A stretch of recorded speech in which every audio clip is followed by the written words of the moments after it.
When the Switch came out and it was revealed that the first Mario title was going to be a new sandbox-style 3D Mario game, I was elated. I wanted literally anything but a new 2D game, and it's not that 2D Mario games were terrible, I just felt that they had run their course. New Super Mario Bros. Was inoffensive, I actually quite enjoyed it growing up, but it did not seem possible to me that they could really do anything to recapture the innovative magic of Super Mario World from the early 90s. They hadn't made a truly great 2D Mario in my eyes since back before they even had the capability to make 3D games, when they had no choice but to perfect 2D. By the time we got to New Super Mario Bros. U, I was done. I made the decision while playing that it'd be the last one I got, and during that game I realized that the game was fine. It just did not stand out. I could be doing anything else and feel like I wouldn't be missing out anymore. There were just other games that were more worth my time. Now this is a very unpopular opinion, but to my surprise, I didn't end up being too big on Super Mario Odyssey, despite it being what I had asked for.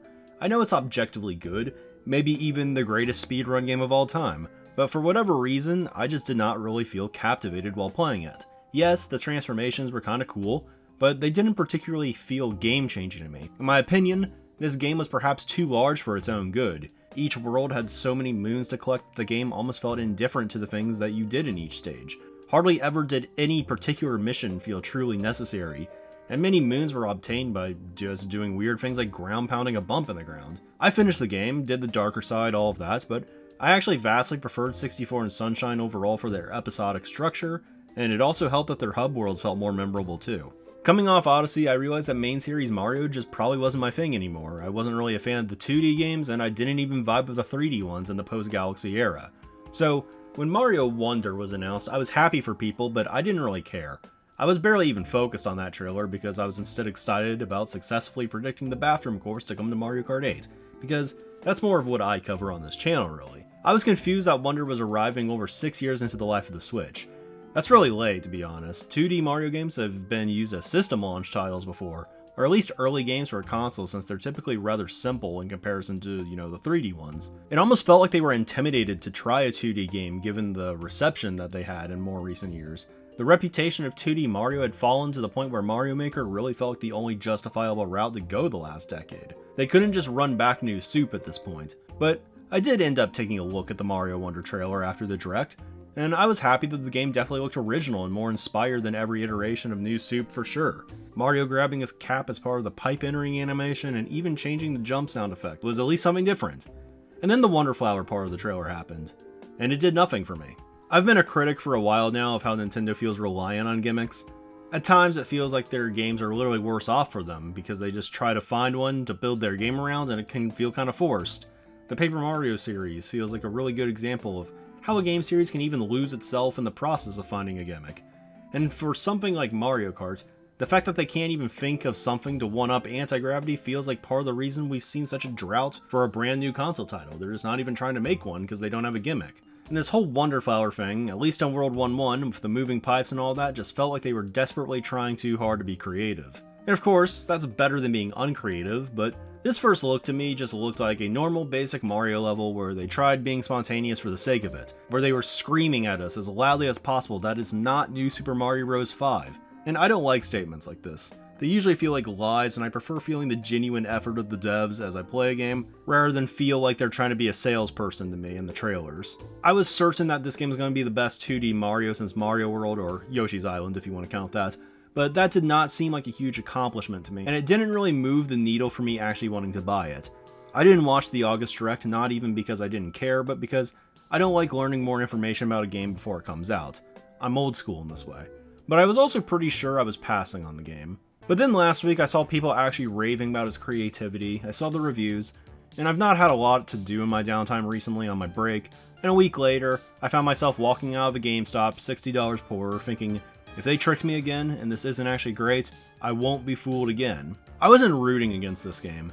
As someone whose first ever game was Super Mario World, there was a big part of me that wanted to feel something like that again, and I wanted to love it, I just had doubts. I got home and played it, and to my surprise, by the end of World 1, I realized that this game was actually going to be great.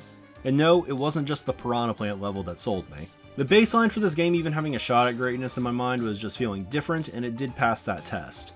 I'm not going to act like I'm some 2D Mario expert because I barely remember how the new Soup games controlled at this point, but Wonder initially felt a hair quicker and much snappier. Momentum changes felt nice, which I liked a lot, and helps make certain levels work better. Every level felt quite distinct from the others too, both in aesthetic and mechanics. They had clearly moved past the cookie-cutter formula of grassland, desert, beach, ice, etc., and mostly every level had something that made it stand out.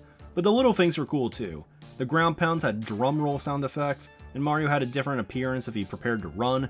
There was an actual story-related reason to be going after the flagpoles in the first place instead of it just being an arbitrary breakpoint. And there were a bunch of fun challenge levels where you'd try to do things like beat a bunch of enemies as quickly as possible or race Wiggler. These levels frequently had Easter eggs. The Wiggler race finish lines resembled the unique goalposts at the end of Mario World levels. The Music House levels always shouted out an old song, and the full custom music loop for the KO arenas even was really fitting. I really liked how that whole build-up worked and the idea of these kind of levels to begin with. And weirdly enough, the talking flower wasn't even annoying in my opinion. They made me smile a few times actually, and felt like it even prevented me from autopiloting sometimes, since I would make sure to read the text. The game won out on the charm department for sure. But what I wasn't expecting is that the game would actually do Mario Odyssey debatably better than Mario Odyssey did. And hear me out, because, you know, the thumbnail was intentional after all. The Wonder Flower essentially acts as Cappy transformations do in Odyssey. When you come into contact with one, Mario, or maybe the entire stage, just completely changes dynamic. And while I found the transformation of the first level to be a little lame, most of them don't disappoint afterwards. As mentioned, most levels in this game are incredibly distinct in their mechanics, and the Wonder Flowers you activate in the levels crank these stages up to 11. Even the less interesting stages in the game feel interesting to play, because every level holds a surprise to keep your eyes peeled out for. Some of these transformations are directly like Mario Odyssey, where Mario assumes the identity of some kind of stage enemy. And it's not like you control many generic enemies either. There's a lot of new ones with a lot of unique properties. And other stage transformations can range from stages becoming vertical all the way to just aesthetic changes that make you wonder if Mario had one too many mushrooms. The thing that is great about this is that even if you predict some of these, many of them are just completely unexpected surprises that you have to adapt to on the fly. I would rave about a lot of them, but the game is still new and I don't want to spoil too much. But I highly urge you to check it out for yourself, though I assume most have already. Barely any of these ideas feel forced, and it is genuinely impressive just how many completely unique things they came up with.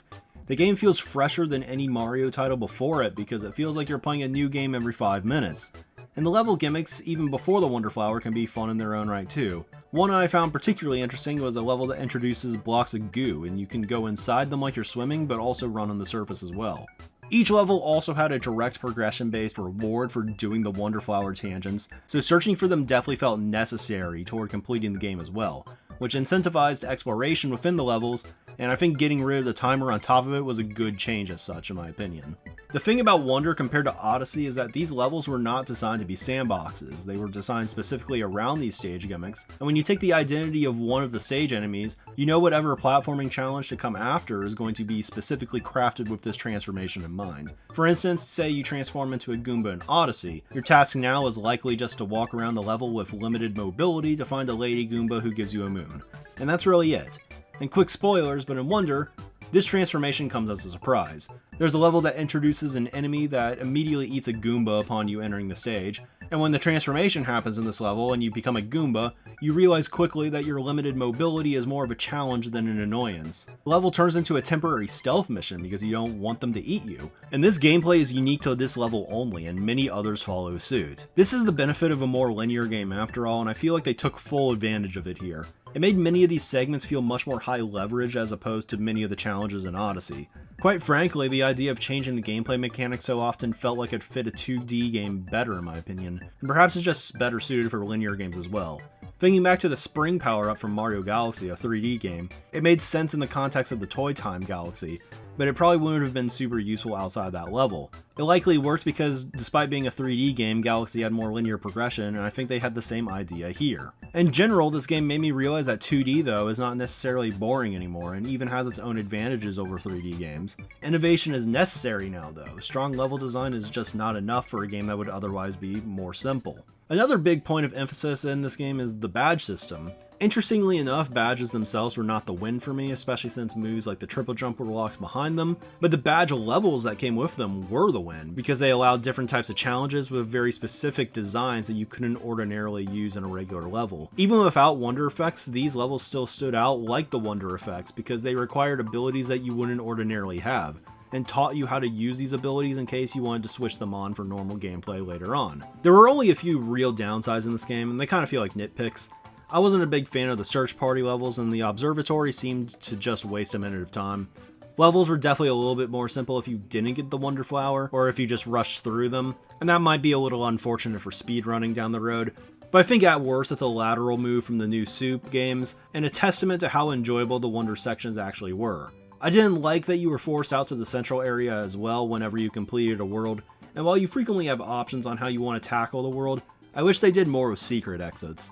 The game feels like a better version of New Super Mario Bros. Than a Mario World follow-up in my opinion.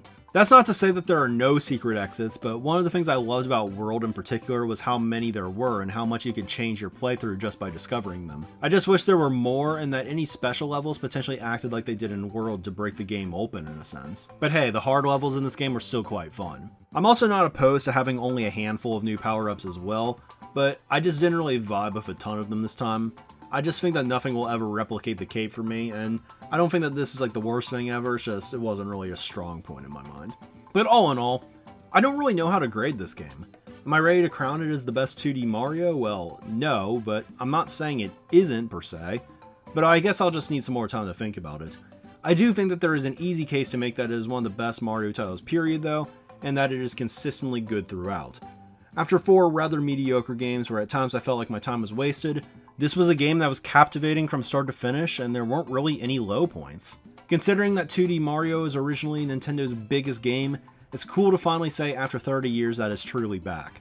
And I can confidently say that Wonder is my favorite Mario game on the Switch, and I'm once again hopeful for what comes next. Thanks for watching.